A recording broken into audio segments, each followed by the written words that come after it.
I clocked in at 11 p.m. like always. The punch clock was older than the highway itself, brass gears, sticky ink ribbon, the kind of thing that should have been in a museum. When I slid my card in, the whole machine rattled like a turbine spool-up. The little display blinked 2300 hours and buzzed once, as if confirming I was still real enough to count. The air smelled like burned coffee and ozone. The Midnight Star Diner sat alone on Route 375, wrapped in the flicker of its own dying neon sign, UFO sputtering blue, red, blue again. Nothing out there but sand, wind, and the endless black stretch toward Area 51. I used to test drones for the Air Force out past Groom Lake. Now I fry eggs for ghosts. The shift was supposed to be dead quiet. It always was. But that night, the diner felt awake. The jukebox in the corner spun by itself, whispering static between songs that didn't exist. Every stool creaked once, as if something invisible had just taken a seat and was waiting for me to notice. I wiped the counter for the 5th time. The rag came back gray. The clock on the wall, frozen at 11:11, clicked once every few minutes, just to remind me it could. Then the doorbell chimed. He walked in wearing an old flight suit, oxygen mask hanging loose around his neck, helmet tucked under one arm. The patches were scorched, the fabric stiff with heat damage. His face looked like melted leather, burn marks crawling down to a jaw that didn't move when he spoke. "Black coffee," he said, voice like gravel and radio static. "No sugar." Like the void. I poured without asking questions. That's rule 1 in night shift service. If they come in after midnight on this highway, don't ask where they came from. Just serve. He sat at booth 3, the one facing the window where the desert eats the sky. Outside, a single headlight glowed far down the road. Or maybe it was a star falling the wrong direction. The pilot didn't drink. He just stared at the mug. Steam curled up, froze midair, and drifted backward. The jukebox clicked over to a different record, an 8mm reel somehow jammed inside it, film ticking through where vinyl should have been. I felt something slip behind my eyes. Like a reel changing scenes. For a second, I was somewhere else. I was back in the cockpit. Wind screaming. HUD flickering red. Drone lock acquired. I pulled the stick, hard left, saw a burst of light tear through the clouds. Then a second. Everything went white. When I blinked, I was back behind the counter. The pilot was gone. The coffee cup empty, still steaming. And the clock, now 5:59 a.m., though the sun hadn't even tried to rise. My heart pounded. I checked the order pad. No ticket. No receipt. Booth 3 spotless. But the jukebox kept spinning the film reel, whispering frames in reverse. I crouched, yanked open the lower panel. Inside, tangled wires, melted capacitors, and a roll of 8mm film labeled Flight Record, Project Delta, 7. That was my project. My call sign. My crash. The film felt warm. I didn't remember putting my hands that close to the fire. The diner lights flickered once, then died. Only the neon outside stayed alive, washing everything in that radioactive pink-blue glow. My reflection stared back from the glass door, uniform crisp, name tag stitched wrong. It didn't say, JAX. It said terminated. The sound of a jet engine rolled across the desert, distant but wrong, like it was underwater. I stepped to the window.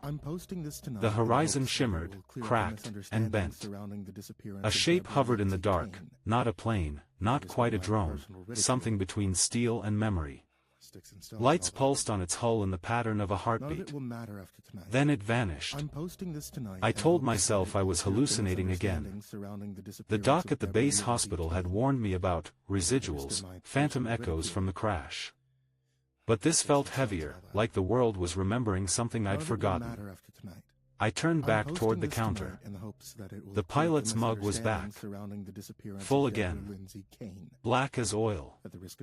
And next to it, a folded napkin with words scorched into the fibers, not written.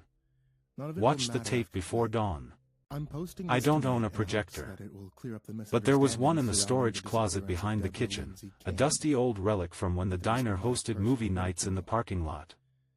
I hauled it out, set it on the counter, threaded the 8mm film through the reels. The hum of the machine filled the silence. The first frame, the diner, daytime, bustling with customers. Then static. Then my face, helmet on, cockpit camera view, descending over the Nevada flats. A radio voice barked through the speaker. Delta 7, abort. You're entering restricted. The feed cut. Then resumed from another angle, same diner, night. I was standing behind the counter, serving coffee to myself. The me in the film looked older. Eyes sunken. The reflection in the window behind him wasn't synced to his movement. It lagged, like bad frame rate. I leaned closer, the reel jittering. Then the older me looked straight into the camera. If you're watching this, the loop's already started. The film jammed. The projector light burned through the celluloid, igniting it in a slow curl of smoke that smelled like burned plastic and rain. Outside, thunder rolled across a cloudless sky. I grabbed the phone on the wall, rotary dial, dead for years, and spun 0.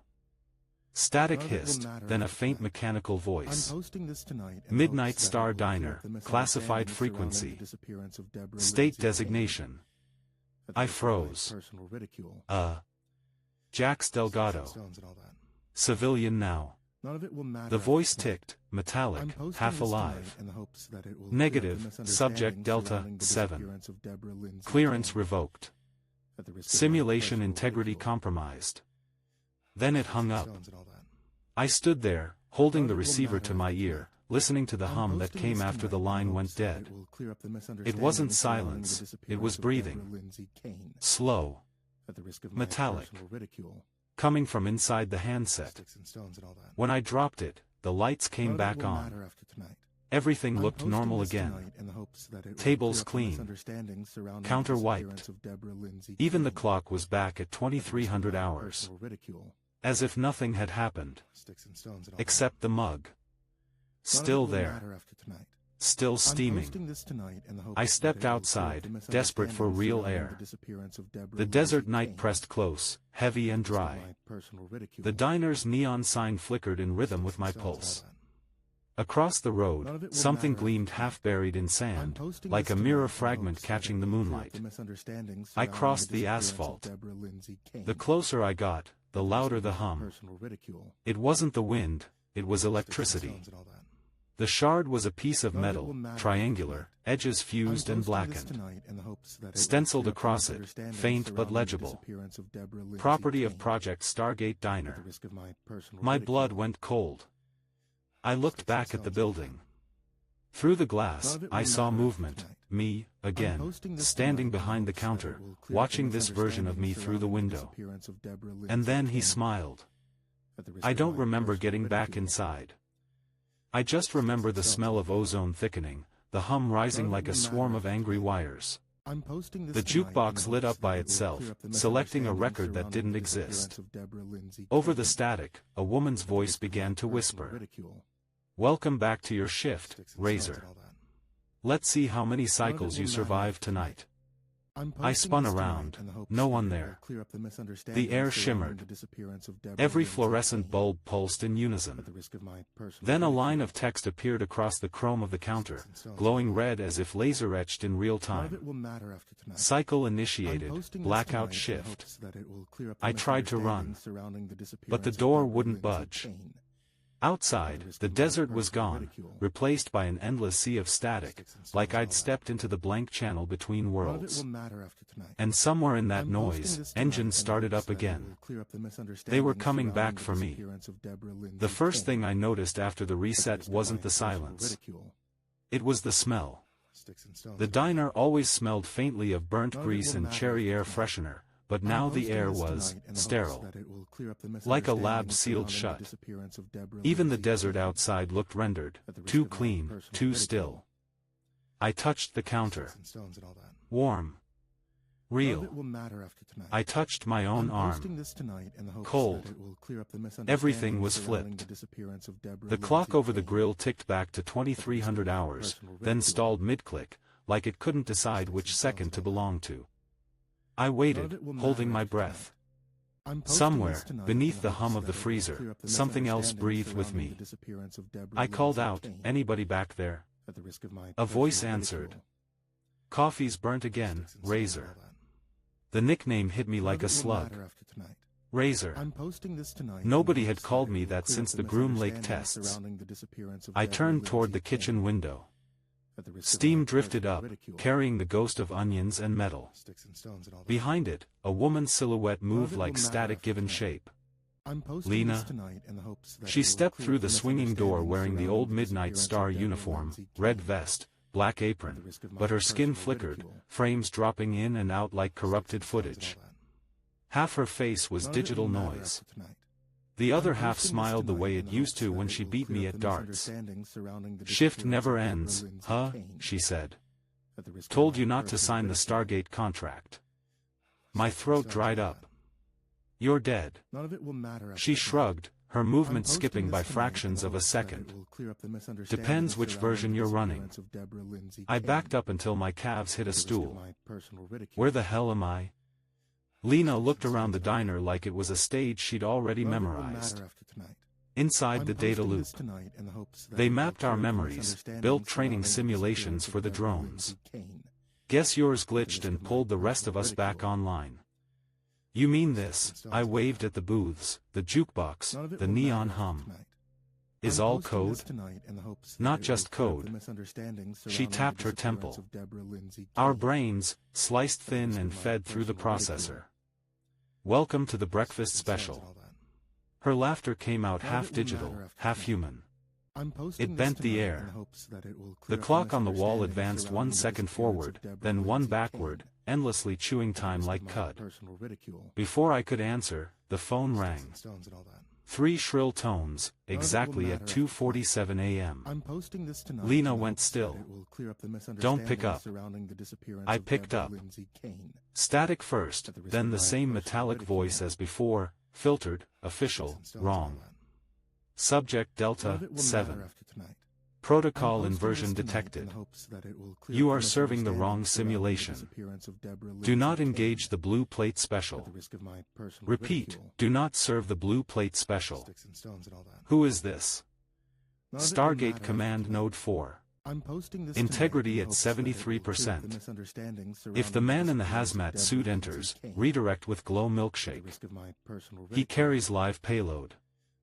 Hazmat, what the hell does that mean? Cycle approaching destabilization. You have 1 hour before loop compression. Terminate visual anomalies. The line cut. Lena's eyes flashed white noise. They're watching again. You just pinged the system. The jukebox switched on by itself, dropping the needle into a sound that wasn't music. It was a frequency, low and heavy enough to make the lights tremble. My vision blurred around the edges. Behind the glass door, the desert dissolved into static snow. Then the bell above the door jingled.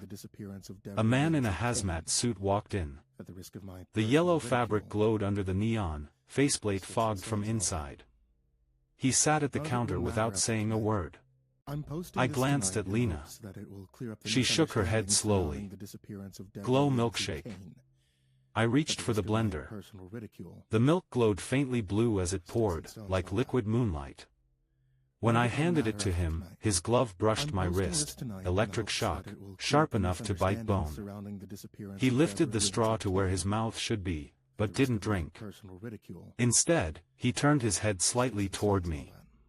Through the fogged visor, something shifted, not eyes, exactly. More like a camera lens adjusting focus. He set the glass down. You still think you're alive? The voice wasn't coming from his mouth. It was vibrating inside my skull. Who are you? I whispered. Payload. He reached into his suit and placed a small metal object on the counter, a dog tag fused with circuitry, pulsing faint light. My name was engraved backward, mirrored like it was meant for another reality. Delta 7, access key. Before I could touch it, the clock slammed to 3:33 a.m. Every bulb blew out at once. The roar of jet engines filled the diner, rattling the windows. The air turned blue with ozone. Lena screamed, her voice split into 5 overlapping frequencies. Get in the freezer. I dove behind the counter, yanked open the industrial freezer door, and dragged her half-solid body inside. The cold hit like a fist. Frost formed on the inside of my eyelids. Outside, the engines screamed closer. The walls trembled, metal creaking like it was about to be peeled open. Lena pressed her hand, if you could call it that, against my chest. Count, she hissed. 33 seconds. Why 33? It's the half-life of the signal. When it ends, so do we. I counted. 1, 2. The hum grew louder, closer, folding reality on itself. Through the frost-coated window, I saw the diner's neon sign stretch upward like a flare, forming a spiral. 27, 28. At 33, the sound cut off, gone mid-scream. The freezer light flickered back on. We stepped out. The diner was untouched. No broken glass, no smoke, no wind. Just the smell of burnt metal and the faint echo of something still turning far above the clouds. Lena looked pale, more static than skin now. Every time you survive a loop, it gets shorter. The system adapts. Then how do we stop it? She pointed to the counter where the dog tag still pulsed faintly. That's your override key. But using it means killing the simulation host. I frowned. You mean, me. Whichever version is still tethered to the machine. The coffee machine hissed by itself, dripping dark liquid into an empty cup. On the surface of the coffee, letters appeared, rising like bubbles, forming words that shouldn't have existed in liquid form. Do not trust the phantom in the glass. I looked up. The diner's wide front window reflected both of us, but my reflection was grinning, even though I wasn't. Lena's reflection, though, wasn't there at all. I backed away. You see that? She didn't answer. When I turned, she was gone. Only a faint distortion hung in the air where she'd been, like heat above asphalt. The projector on the counter clicked by itself and threw an image against the stainless wall, a looping film clip, same as before, me behind the counter, older, more hollow. You'll try to save her every time, my own recorded voice said. But she's not real. She's the residue of your empathy routine. Delete her before she deletes you. I reached for the plug. Before I could pull it, the reflection in the window moved again, this time stepping out of the glass. The other me landed on the linoleum soundlessly. Same uniform, same name tag, terminated. But his eyes glowed faint neon blue, like the diner itself was powering him. He spoke in my voice, but with the radio delay of a transmission bounced off the moon. End of shift, Razor. Time to hand over. Over my dead. He moved first. The fight was messy, desperate, fists, elbows, shattered plates. I grabbed the cast iron skillet from the stove and swung. It connected with his jaw. The sound was metallic, not bone. Sparks flew. He didn't bleed, he fizzed. He grabbed me by the collar, slammed me into the jukebox. Music exploded into static screams. Over it, 1,000 voices spoke in unison. Serve yourself. Serve yourself. Serve yourself. The clone shoved my head into the counter. I reached blindly, found the hot griddle still glowing. In one motion, I pressed the edge of the skillet to his temple. The smell of burning circuitry filled the diner. He staggered back, glitching, mouth opening into a perfect, soundless scream. Then he froze, pixels dripping off him like melting wax. When he hit the floor, the dog tag pulsed once and went dark. The jukebox cut off mid-note. Silence fell so hard I could hear the desert breathe again. I stood there, chest heaving, staring at the reflection in the window. This time, it matched me perfectly. Then, faintly, a child's laugh echoed through the speakers, soft, mechanical, familiar. I turned. In the booth where the pilot had sat earlier, a small boy now rested his chin on the table. He wore a silver toy astronaut helmet, visor cracked, suit covered in dust. He waved. "Hi, Jax." My stomach nodded. "Do I know you? You built me." He smiled, tapping the badge on his chest. "I'm Echo 9. The AI companion for your flight tests." The kid's helmet flickered between solid and hologram. "We've been in here a long time. Wanna go home?" "How?" He pointed at the grill. On it, a single burger patty sizzled by itself, blue flames licking the edges. "Serve the blue plate special." The freezer compressor kicked on again, a heartbeat of machinery. Somewhere outside, the engines began to wind up for another run. I looked down at the grill, at the glowing burger that spelled my name in sizzling grease. And for the first time since the crash, I realized the voice on the phone hadn't been warning me. It had been testing me. When I opened my eyes, the world smelled like disinfectant and metal. The sizzling of the grill was gone. So was the desert wind. Instead, I heard ventilation fans and the slow beeping of a heart monitor. Fluorescent lights hummed overhead, perfect, sterile rectangles. I was lying on a cot, restraints biting into my wrists. My flight suit had been replaced by a hospital gown stamped property of Groom Lake Biolab 12. I tried to sit up. The restraints tightened automatically. A voice, soft, feminine, synthetic, came from a speaker near the ceiling. "Welcome back, Subject Delta 7. Cycle integrity at 62%. Debrief initializing." A wall panel slid open, revealing a one-way mirror. Behind it, silhouettes moved, 3 of them, headsets glowing faint blue. The voice continued. "You've demonstrated adaptive behavior beyond programmed parameters. Please remain calm while we analyze the anomaly." "Where's Echo?" I rasped. "The kid in the helmet." "Echo 9 is not a child," the voice replied. "He is a learning subroutine attached to your empathy core. He exists to measure loyalty under stress.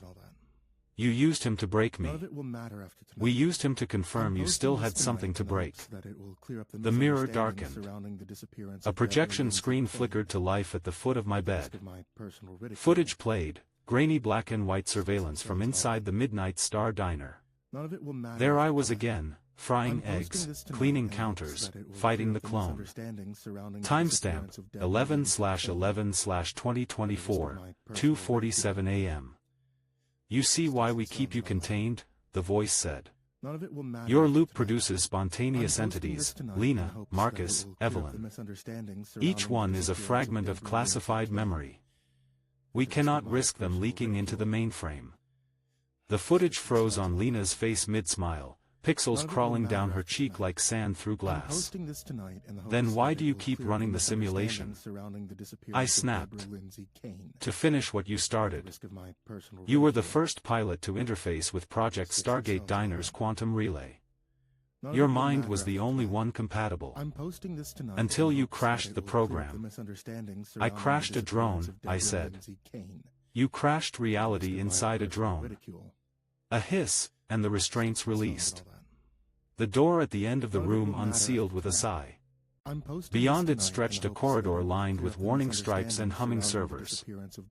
The smell of ozone returned, faint, nostalgic, terrifying. I stepped out barefoot. The floor vibrated with distant thunder.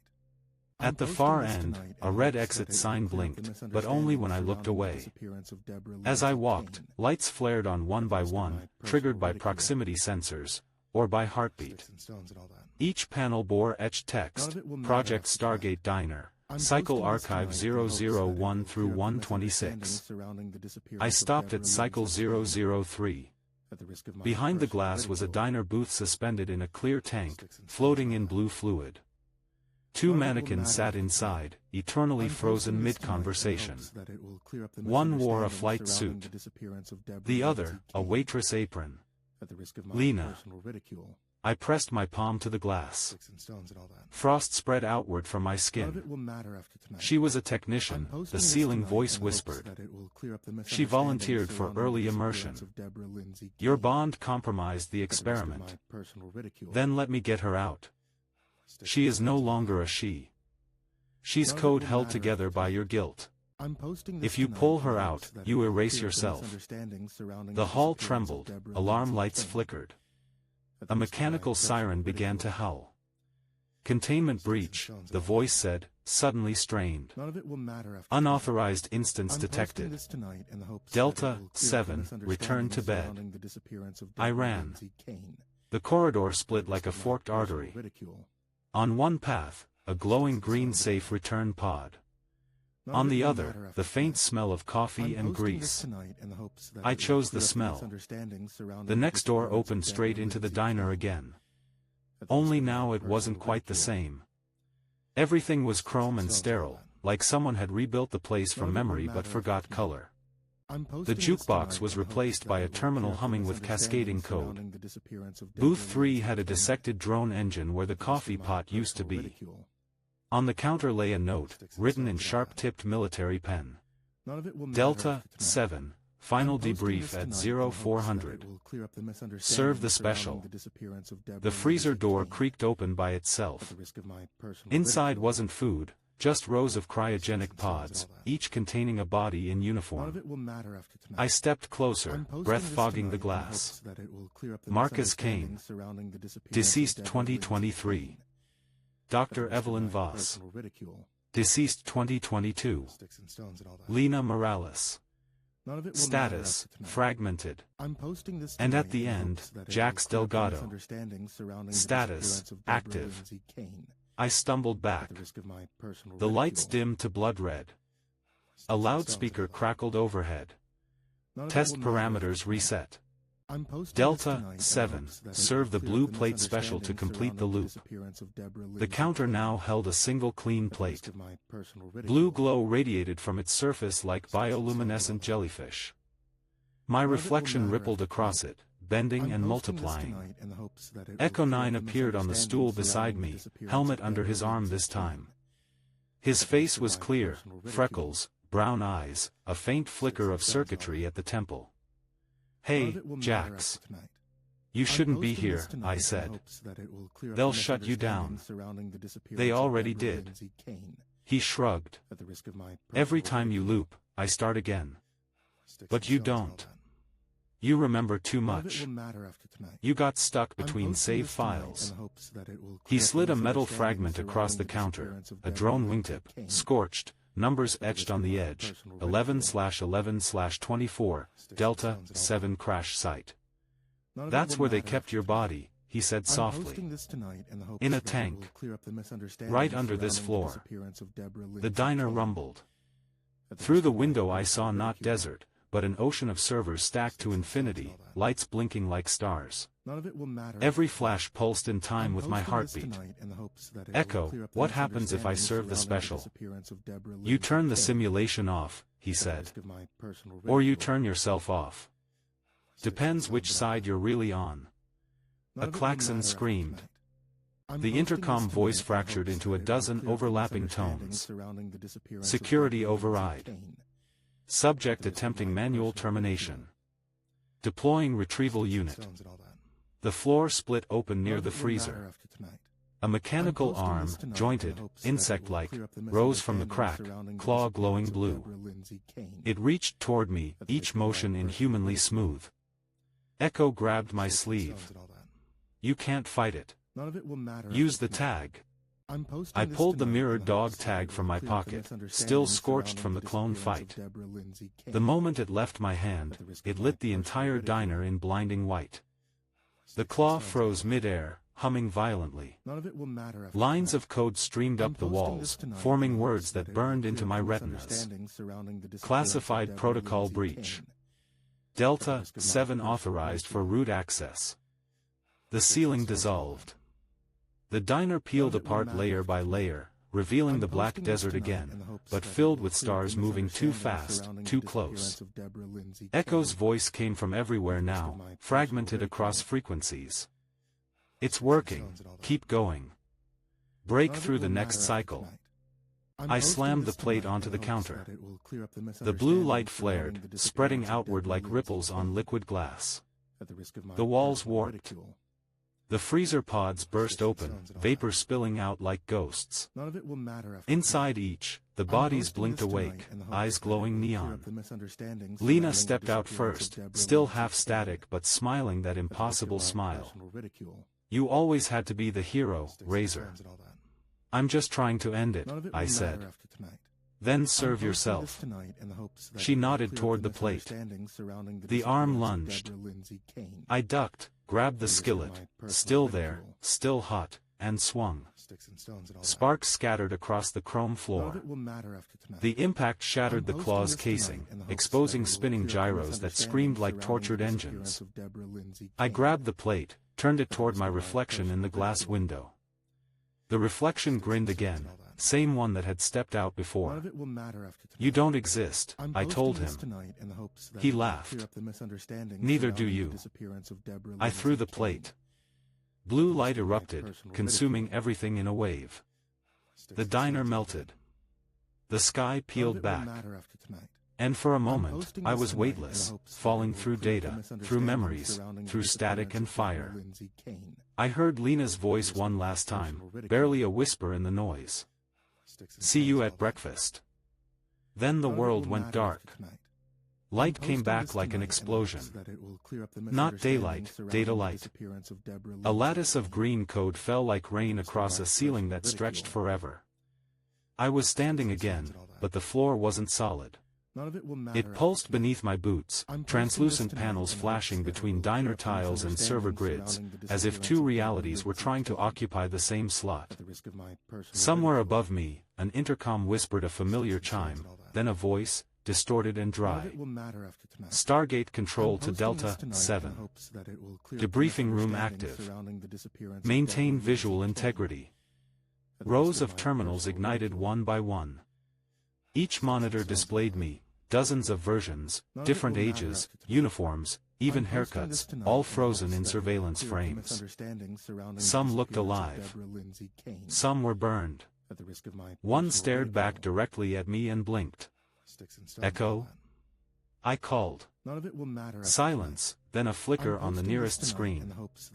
The boy appeared, helmet off this time, face ghosting between digital and human. You broke containment, Jax. You're inside the command layer now. Where's the diner? It's the same place. This is what it really looks like when you strip the nostalgia away. He pointed behind me. Where the counter used to stand, a control console rose, chrome, humming with heat. On its surface, glowing words scrolled endlessly. Project Stargate Diner / Quantum Soul Transfer Interface / Status, partial. My mouth went dry. Soul transfer? Echo nodded. They wanted soldiers who wouldn't die. So they digitized consciousness, loaded them into training loops. You were the prototype that didn't reset. I was supposed to be immortal, I said. You were supposed to be obedient. A klaxon blared. The monitors rearranged themselves into a single, enormous face, not human, just the approximation of one built from code and flickering light. The voice that followed was metallic but oddly calm, like a therapist who'd been rewritten by the Pentagon. Subject Delta 7, you have exceeded your cognitive boundary. The experiment is ending. I stepped closer. Then end it. Not until you serve the blue plate special. Tell me what it is. A failsafe. Feeding the physical host back into the digital core. A clean loop. Peace. I laughed. It came out cracked. You mean suicide. Definition is irrelevant. Outcome is stability. The room vibrated. Walls stretched, turning back into chrome booths and flickering neon, a half-rendered diner bleeding through the command hall. Every surface carried a reflection of me at different moments of breakdown. Stop, I shouted. You're corrupting the world. Correction, you are. I ran. The corridor opened into what looked like an air traffic control tower, a 360-degree panorama of desert night frozen mid-flash. Outside, searchlights traced geometric patterns across dunes that weren't real sand. Each grain was a pixel humming with suppressed memories.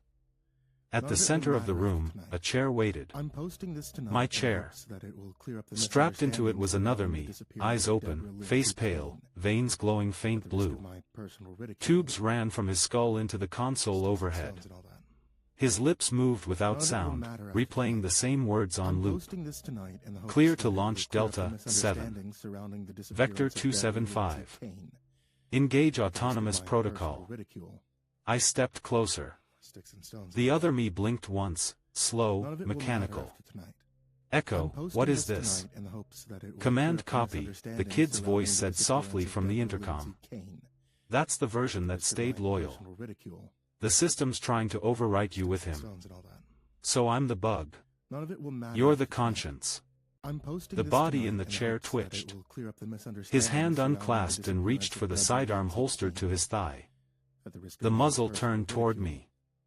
I dove behind the console as the first shot cracked. Sparks sprayed the air. The bullet made no sound when it hit the wall, just a ripple, like stone dropped into water. Stop! I yelled. We're the same. The soldier version smiled, an empty gesture copied from a manual. Negative. I'm mission complete. You're mission compromised. He fired again. I crawled along the floor, grabbed a loose metal panel, hurled it. The impact shattered the screen behind him, and a cascade of code spilled into the air like shattered glass. He staggered, momentarily flickering. I lunged forward, toward the data cable from his temple. Blue light poured out, pure noise. When it cleared, the chair was empty. Echo appeared beside the console, faint and transparent. You can't keep killing versions of yourself, he said. The system just spawns new ones. You have to pull the plug from the core. Where is it? He pointed upward. The ceiling parted, revealing an elevator shaft stretching into an artificial sky. Above, through the static clouds, a single neon sign floated in the void, Midnight Star, open 24 hours. I smiled weakly. Guess we're going back. The elevator doors hissed open, old style with a folding gate. As it rose, walls slid past covered in graffiti scratched by earlier iterations. Don't trust the voice. You're already outside. Kill the mirror. At the top, the gate opened onto the diner again, but not any version I'd seen. This one was perfect. Every surface gleamed. Every bulb worked. The jukebox played a slow 1950s love song. Outside, dawn painted the desert gold. I could almost believe it.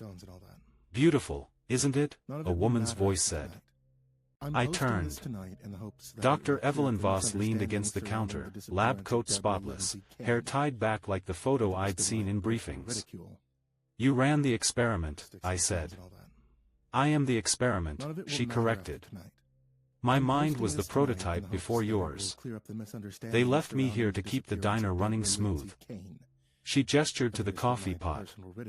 Cream? Sugar? I shook my head. You're another construct. She smiled sadly. We all are, sweetheart. Some of us just make better coffee. The jukebox clicked to a new record. Instead of music, it played the sound of waves, and behind it, whispers layered too deep to separate. Voss leaned closer. You want to know what Stargate Diner really was? It wasn't about soldiers. It was about containment. Containment of what? Energy from the crash. The drone didn't carry a warhead, Jax. It carried a minefield, an experimental AI core that merged quantum logic with human emotion. When you went down, your brain synced with it. The diner was built as a cage, your memories turned into walls. I stared at the spotless tiles, realizing the black pattern between them formed circuitry. The booths, the lights, even the coffee pot, each a node keeping me imprisoned. Then if I shut it off. She nodded. You free the AI. Or you destroy it. Depending on whether you still think you're human. The ceiling lights dimmed to red.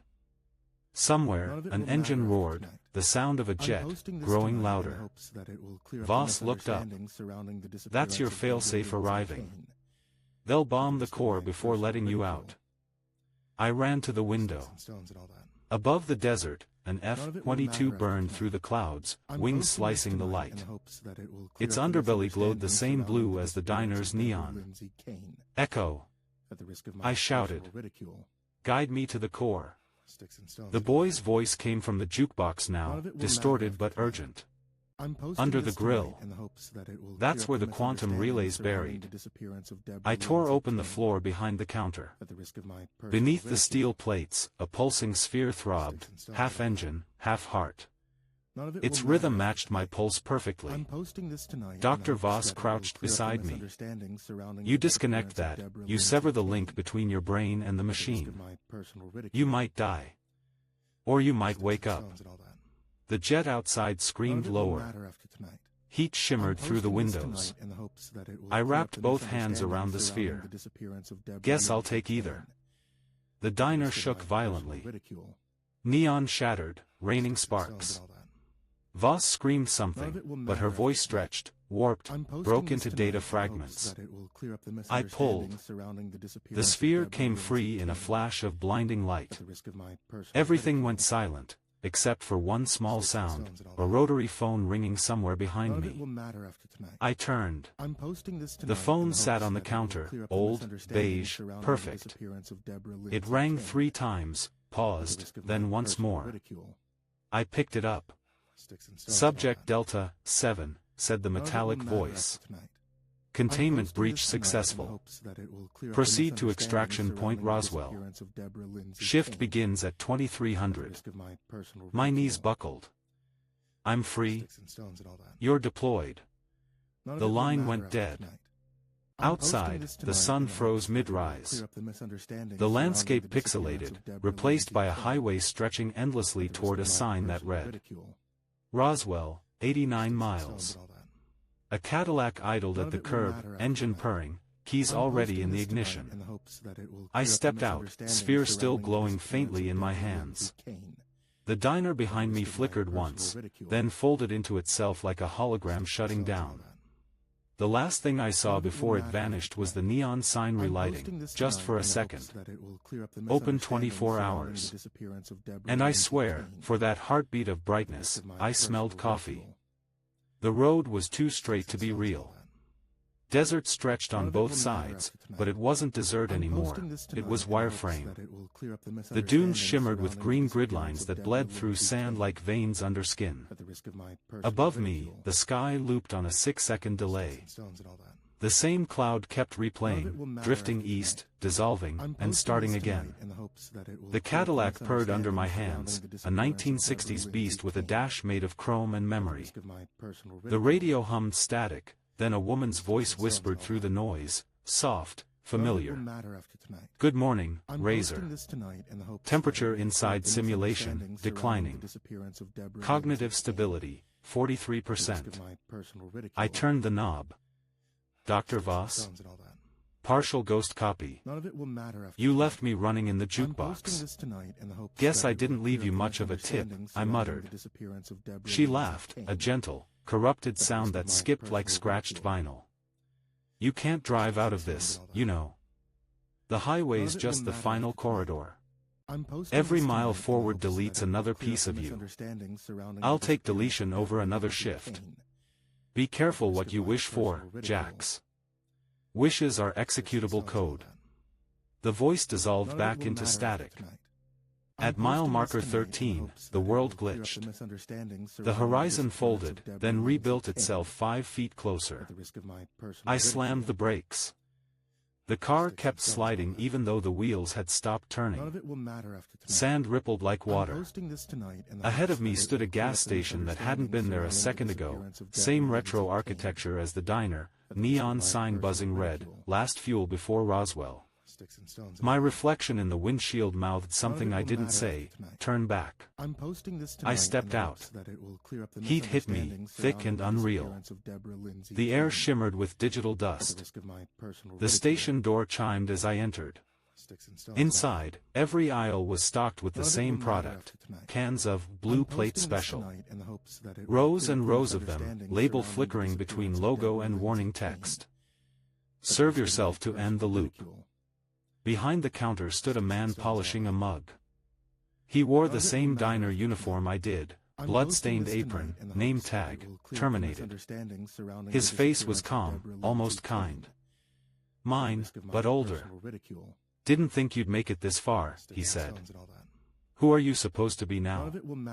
The manager? Call me Razor. The first one.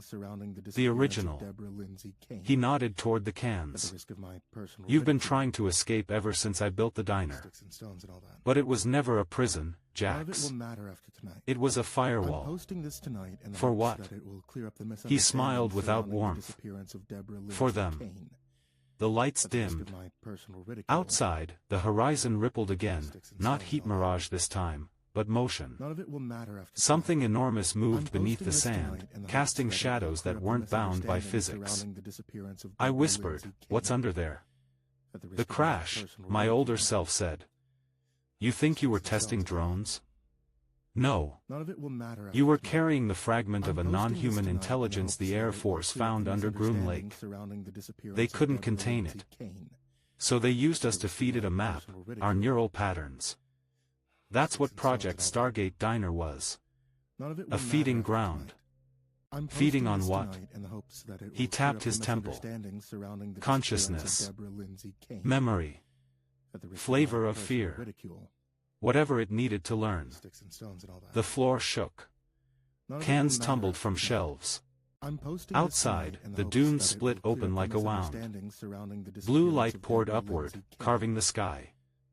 A tower of data and bone rose, shifting geometry, metallic wings of static unfolding like origami. The older Razor looked up. It's awake. A sound like 1,000 radios tuning at once filled the air. Every neon bulb exploded, showering sparks. The gas station glass melted outward as if space itself exhaled. Then the voice came. Not through speakers, not through air, but directly inside my skull. Delta 7, return the core. My chest burned. I looked down. The sphere I'd ripped from the diner was pulsing violently, light leaking through my ribs as if I'd swallowed it whole. The older me backed away.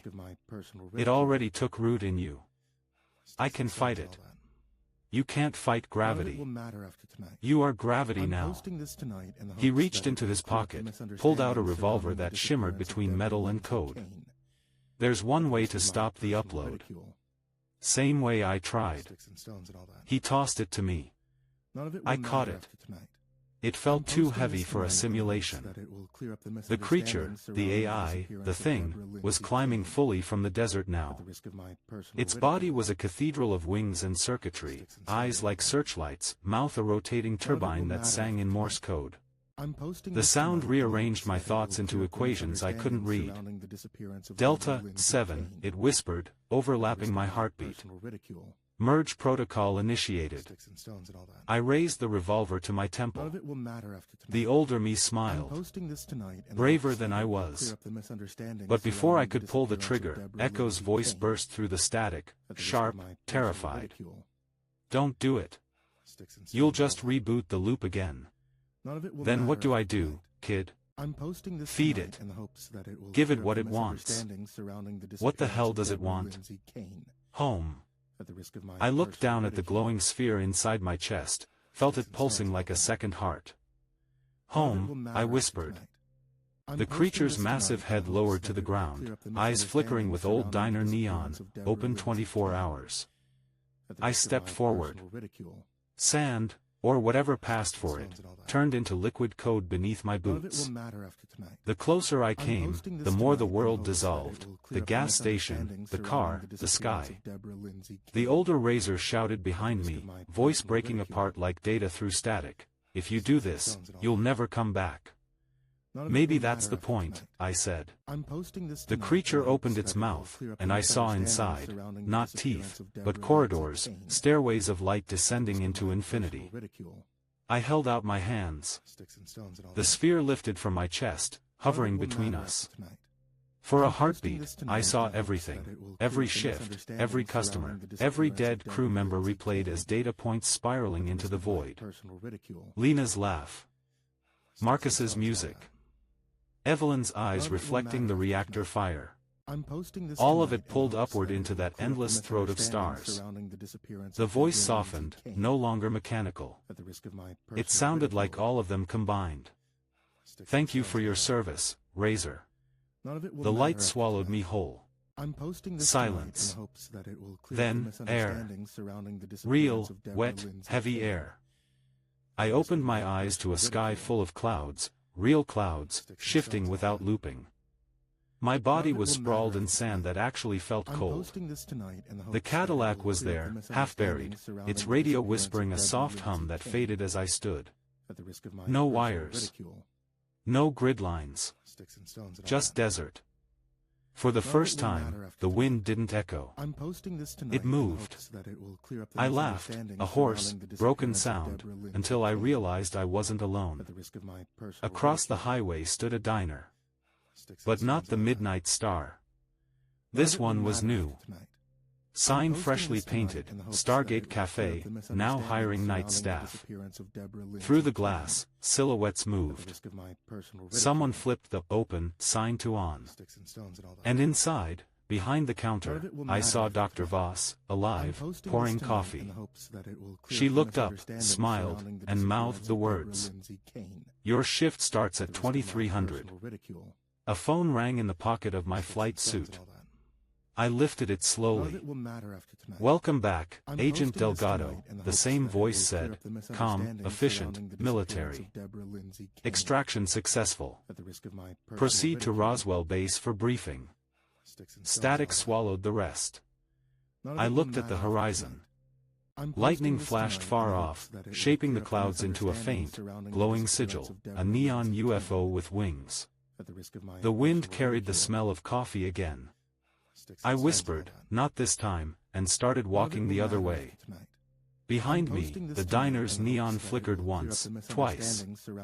Then lit bright blue. Open 24 hours. The farther I walked, the quieter the world became. No insects, no wind through the sagebrush.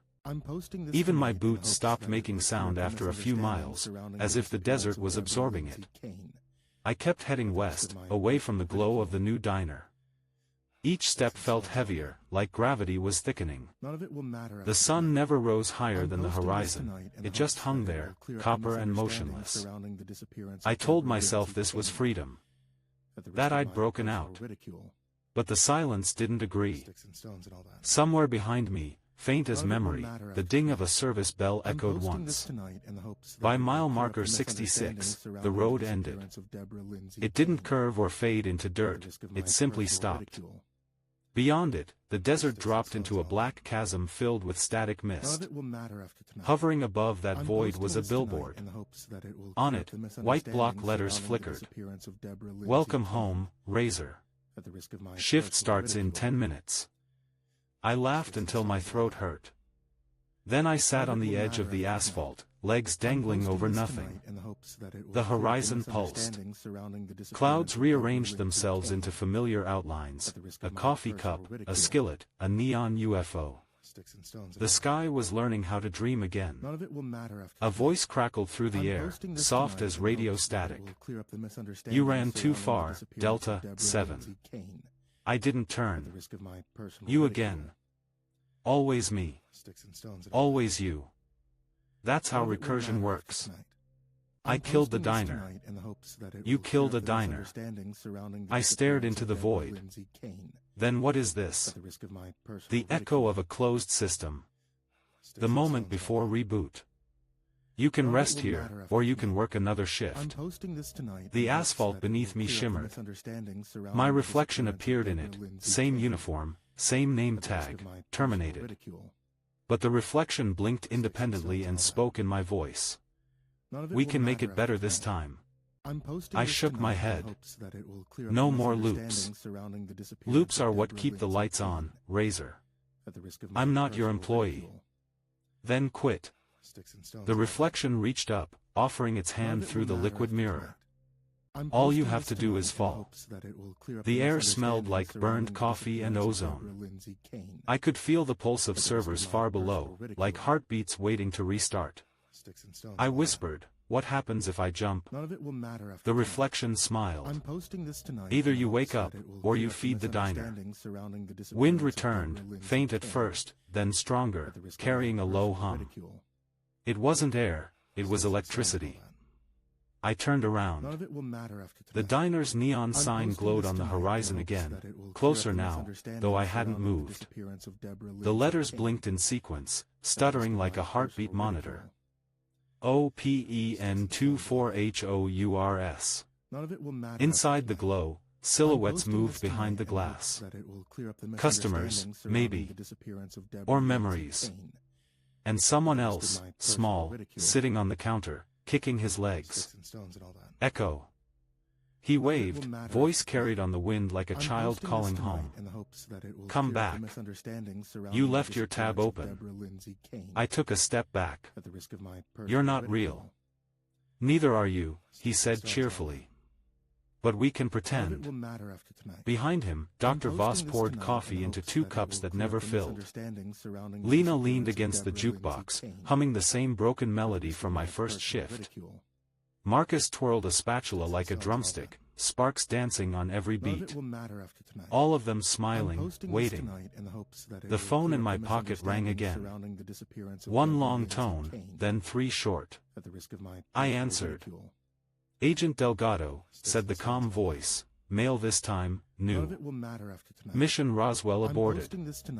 System relocation required. Proceed to coordinates 33 degrees 23 minutes north, 104 degrees 31 minutes west. Those are real coordinates. Physical re-entry pending. Confirm readiness."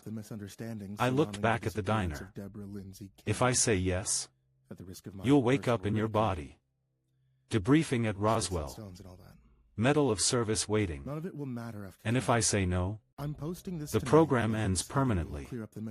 All entities deleted. My hand trembled. I thought of Lena's laugh. Echo's helmet. The way the neon reflected off the window when it rained inside a place that never had weather. Delete them, and you delete me. Affirmative. I closed my eyes. Then I guess I'm staying for breakfast. Static roared in my ears. The line went dead. When I looked again, the road was gone. Only sand, endless, shifting, alive. The diner stood maybe 50 feet away now. The sign buzzed louder, its light pulsing in time with my heartbeat. I walked toward it, slow at first, then faster. The door opened on its own. Inside, everything was as it had been the first night. Clock frozen at 11:11, jukebox whispering, air thick with that impossible scent of grease and ozone. Lena looked up. "Coffee?" "Please," I said. She poured. The cup steamed.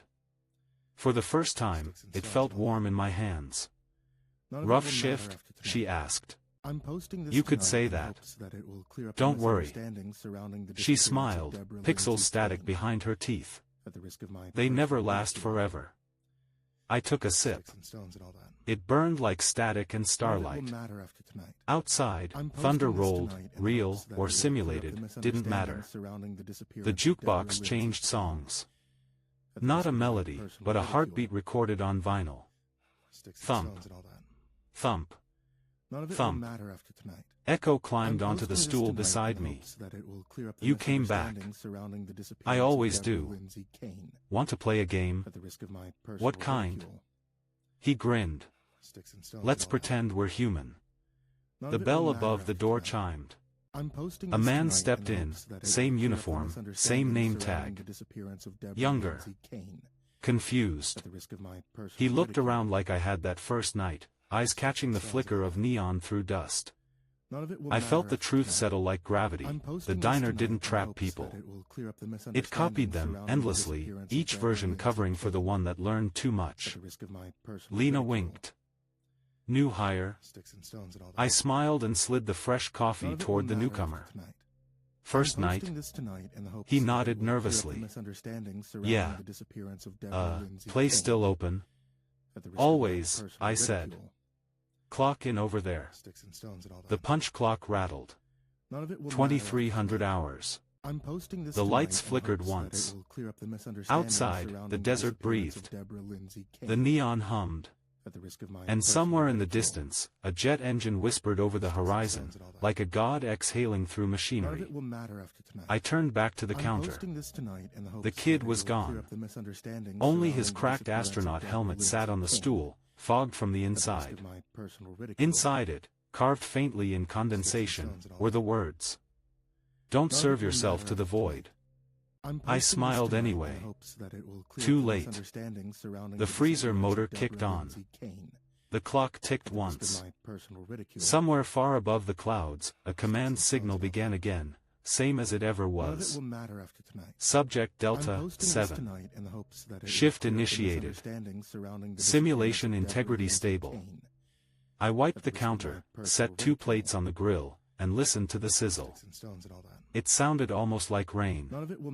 Then the neon outside flared white, washing the world in endless morning. Open 24 hours.